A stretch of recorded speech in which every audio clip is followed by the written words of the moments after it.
bring up our next comedian. He was recently seen in Becky's New Car, which is performed over that way, not in the Black Box, but over there. And he's been in our improv class before. This is his first time doing stand-up comedy. Let's have a nice round of applause for Dan Bushman!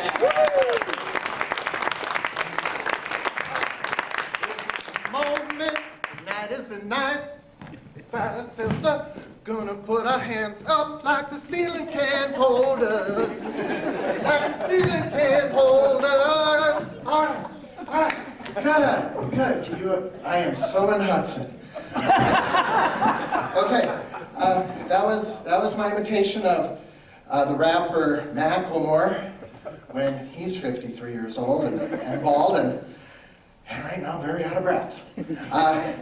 Hey, thanks for coming. I like doing imitations, so I grew up doing imitations, and one of the things when you grow up doing imitations that you get really feel kind of bad about is when you're at my age, you start realizing, most of the people I do are dead, and so I'm kind of happy. I'm kind of looking around saying that, okay, I got my generation here a little bit, so I could do like Marlon Brando.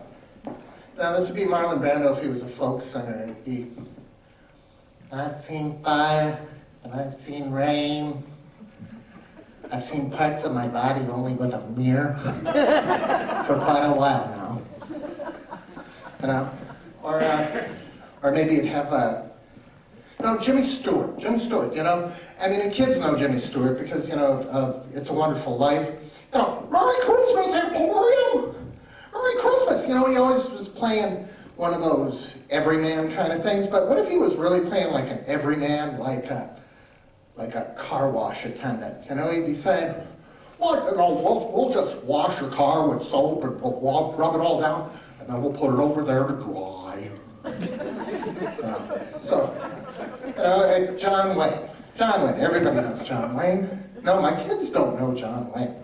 I mean, which is really depressing. But, if he'd have lived a little longer, maybe he'd have been in Star Wars. And he'd have said,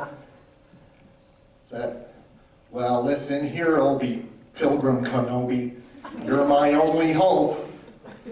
Okay, that would have made him Princess Leia. It worked.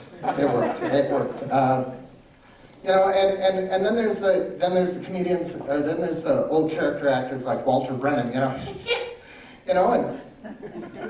what if he was like a current pop star, and he'd be saying, did you see me on the MTVs doing the twerking? I know it makes that work here. Did you see me on MTV doing the twerking? Okay.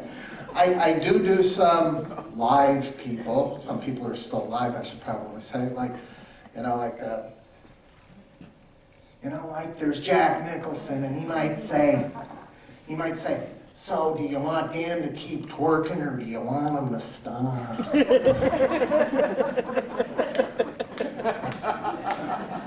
Okay. And this is one, and apparently I have this quite resemblance to Robert De Niro. Hang on.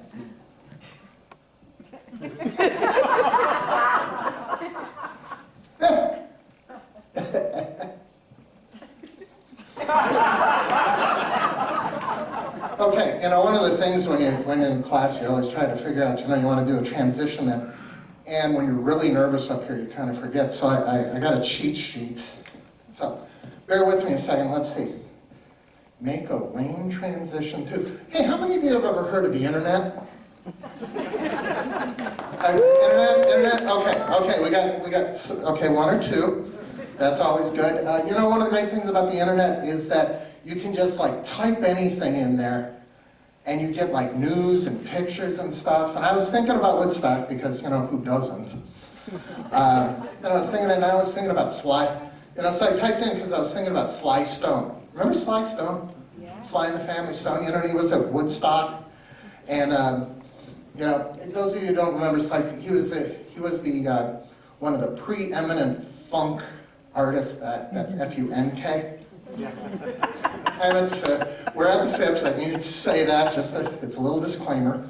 He had this he had this white suit, that had these dangles on it, and he danced, and he had this big afro.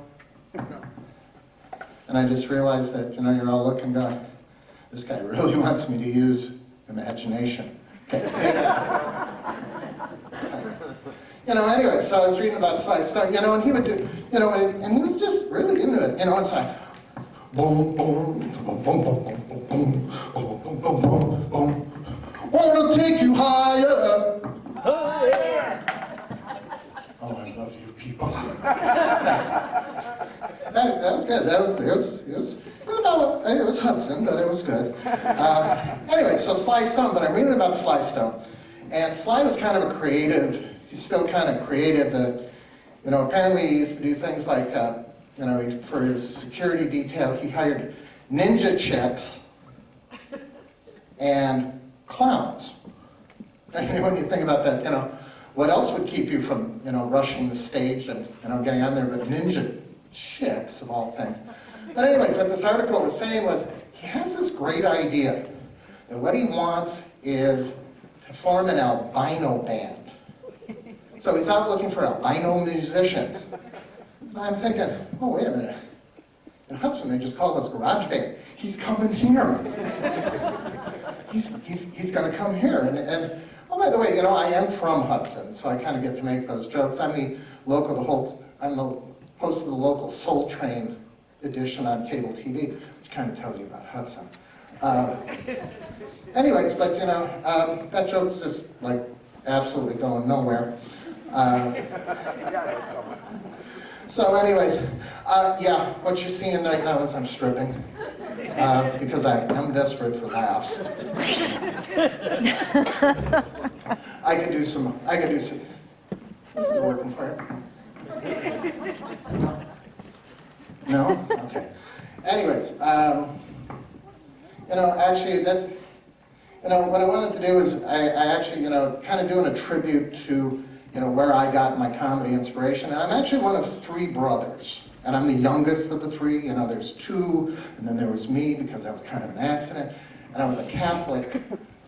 We were Catholic, so this is something my brothers taught me because, we got to tell nun jokes, and when you're Catholic, you get to tell nun jokes. And this is going to take just a little transformation. But we used to do what they call the Bear Belly Sisters. And this is probably the first time in public that this has ever been done. So bear with me.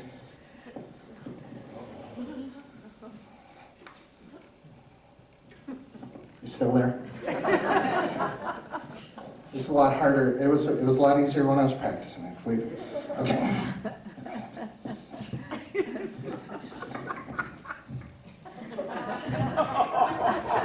Yes, I know what you're thinking. This is really what's in front of you right now. I should probably say there's little bags on the back of the seat in front of you if you're getting nauseous. I'm Sister Mary Catherine Shameless. I live at the Bear Belly Convent, where they don't allow nair. I teach astronomy. Yeah, that's like a nebulous and a dark hole. Anyways, so I just want to tell you one little story. I was walking back from the church to the convent, and the priest came up and said, "Sister Mary Catherine, can I walk with you?" And I said, "Well, I think that would be very nice." And then when we got to the doors, and before he left, he said, "Sister Mary Catherine, can I kiss you?" And I said, "Oh, that would be okay as long as you don't try getting in the habit." Okay. That's what I got for you tonight. Thank you so much.